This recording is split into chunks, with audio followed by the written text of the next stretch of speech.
नमस्कार दोस्तों, मेरा नाम है आशुतोष और आप देख रहे हैं डायनामिक कंपल्शन। आज के इस वीडियो में हम बात करेंगे 23 नवंबर 2022 के करंट अफेयर्स की। और ज्ञान को कभी भी छोड़ना चाहिए, इसलिए वीडियो को अंत तक अवश्य देखिएगा। तो चलिए शुरू करते हैं सबसे पहली जानकारी के साथ।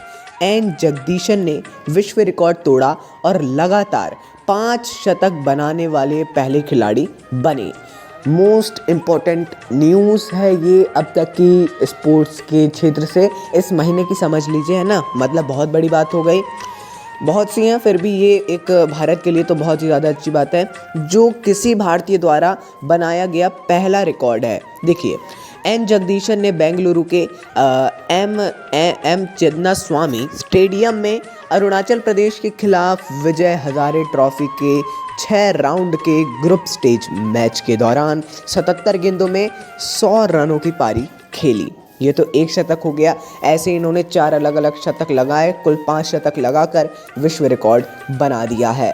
एक बहुत ज़्यादा अच्छी बात है। एक मतलब जैसा हमने बताया, एक भारतीय ने ऐसा किया है ना। एन जगदीशन नाम याद रखिएगा प्लीज़, इसके बारे में और पढ़िएगा।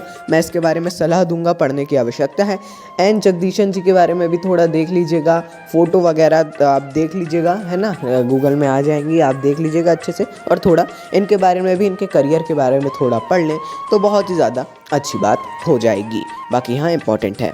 चलिए अगली जानकारी को देखते हैं। भारतीय अंतर्राष्ट्रीय फिल्म महोत्सव का 53वां संस्करण 20 नवंबर 2022 को पणजी, गोवा में एक भव्य उद्घाटन समारोह के साथ शुरू हुआ है। एक बहुत ज़्यादा इम्पोर्टेंट क्वेश्चन, हर साल आयोजित किया जाता है फिल्म महोत्सव, भारतीय अंतर्राष्ट्रीय फिल्म महोत्सव, इफ्फी, है ना, इंग्लिश में शॉर्ट फॉर्म में ऐसा बनता है। फिल्म महोत्सव के इस संस्करण में 79 देशों की 280 यानी 280 फिल्मों का संग्रह प्रदर्शित किया जा रहा है। आगे एक और जानकारी आपको इसी से जुड़ी हुई देखने को मिल सकती है ना। चलिए देखते हैं, इंपॉर्टेंट क्वेश्चन है ये। आगे बढ़ते हैं, अगली जानकारी को देखते हैं।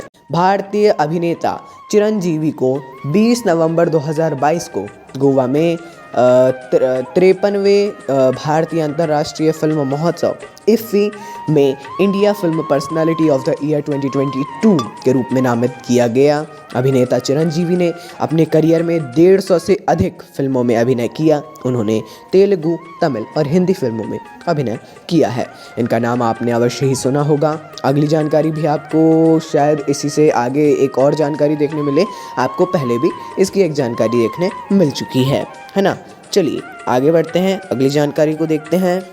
मणिपुरी सिनेमा की स्वर्ण जयंती के उपलक्ष्य में इफ्फी भारतीय पैनोरमा के तहत मणिपुरी स्टेट फिल्म सोसाइटी द्वारा क्यूरेट की गई 5 फीचर और 5 गैर फीचर फिल्मों का प्रदर्शन करने वाला है ना।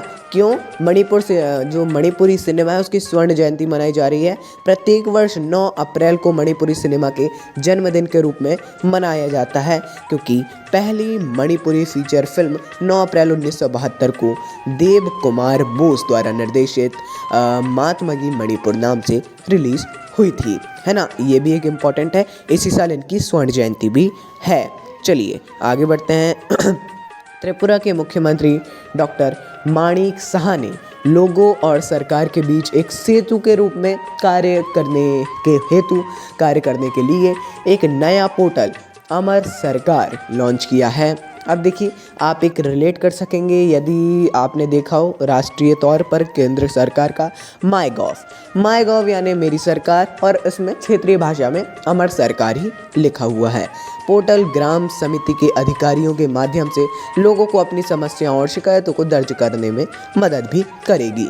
ये भी एक इम्पॉर्टेंट है, मतलब ये थोड़ा माई गॉव से अलग है, बाकी उसी के जैसे इसको लॉन्च करने की कोशिश की गई है। आगे बढ़ते हैं। असम के महान युद्ध नायक, आप सभी को नाम पता होना चाहिए, लचित बोरफुकन की 400वीं जयंती 23 नवंबर से 25 नवंबर 2022 तक मनाई जाएगी असम में, है ना। असम के शिवाजी कहलाए जाने वाले लचित बोरफुकन जी के बारे में आप सभी को पढ़ना है। अधिकतर लोग इनका नाम जानते होंगे, यदि नहीं जानते हैं तो प्लीज़, ये एक बहुत बुरी बात है, इसके लिए तो मैं अवश्य ही बोलूँगा, अवश्य सबसे इम्पॉर्टेंट आप इनके बारे में पढ़िएगा। आपके पास समय हो या ना हो, आप स्पेशल समय निकाल के इसको पढ़िएगा। बोरफुकन तत्कालीन अहोम साम्राज्य के कमांडर थे और 1671 में सराय घाट के युद्ध के उनके नेतृत्व किए जाने जाते थे, है ना। ऐसा क्या हुआ अब वो आप पढ़ेंगे और वो हमको बताएंगे, है ना। अवश्य बताइएगा, हालांकि ना भी बताएं हमको ऐसा कुछ भी नहीं है, तो बाकी आपको पढ़ना लेकर इम्पोर्टेंट है। चलिए अगली जानकारी की ओर बढ़ते हैं, देखते हैं अगली जानकारी को। तमिलनाडु के वन विभाग ने राज्य में हाथियों की मौत की रिकॉर्डिंग और निगरानी के लिए एक हाथी मृत्यु ऑडिट ढांचा पेश किया है। ये पारदर्शी प्रक्रिया के माध्यम से उच्च गुणवत्ता और विश्वसनीयता के साथ मृत्यु दर आकलन डेटा एकत्र करने में ढांचा मददगार होगा। आप सभी जानते हैं जो साउथ के राज्य हैं वहाँ पर हाथियों का बहुत ज़्यादा मतलब वहाँ हाथियों की जनसंख्या कंपैरिजन में भारत से ज़्यादा है। वहाँ पर इनकी ध्यान देने की भी बहुत ही ज़्यादा आवश्यकता है, जिसके लिए अलग अलग राज्य अलग अलग प्रयास करते हैं, जैसा अभी तमिलनाडु ने किया है। ये भी इम्पोर्टेंट है। चलिए आगे बढ़ते हैं, देखते हैं अगली जानकारी। पंजाब कैडर के सेवानिवृत्त IAS अधिकारी अरुण गोयल ने निर्वाचन आयुक्त का पदभार संभाला है। बहुत ही ज़्यादा अच्छी बात है, इन्होंने ग्रहण कर लिया है पदभार।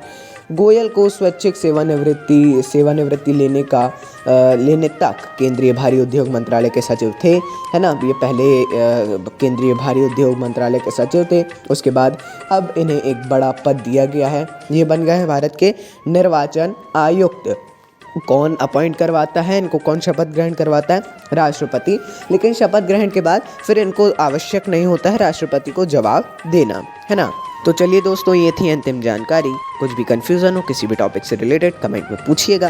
बाकी मिलते हैं अगले वीडियो में एक नई जानकारी के साथ। नमस्कार, डायनामिक इम्पल्शन।